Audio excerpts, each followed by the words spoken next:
আমি একটা কোণায় দাঁড়িয়ে দেখছিলাম।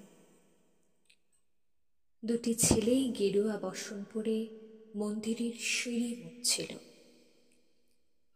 এত মন দিয়ে আমি কাউকে সিঁড়ি মুছতে দেখিনি। এত ভালোবাসা দিয়ে আমি কাউকে ধুলো তুলতে দেখিনি। সিঁড়ি নয়, যেন জননীর ত্বক থেকে ধুলো তুলছিল। এভাবে কেউ সিঁড়ি থেকে ধুলো মুছতে পারে এ আমি কোথাও দেখিনি। স্থিতপ্রজ্ঞ মহারাজকে জিজ্ঞাসা করলাম, এই ছেলে দুটি কে?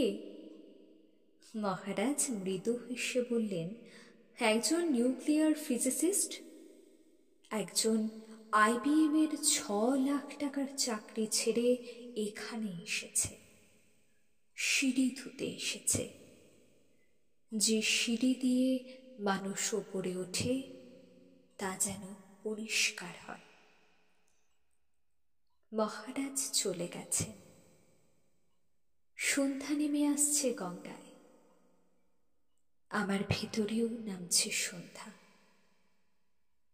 সারা পৃথিবীতে এত সিঁড়ি, সিঁড়িতে সিঁড়িতে এত দাগ, এত ক্রোধ, এত অপমান। আরতি শুরুর আগে মনে হলো, যে সিঁড়ি মুছতে পারে না সে কোনো দিন মানুষের চোখের জল মুছতে পারবে না।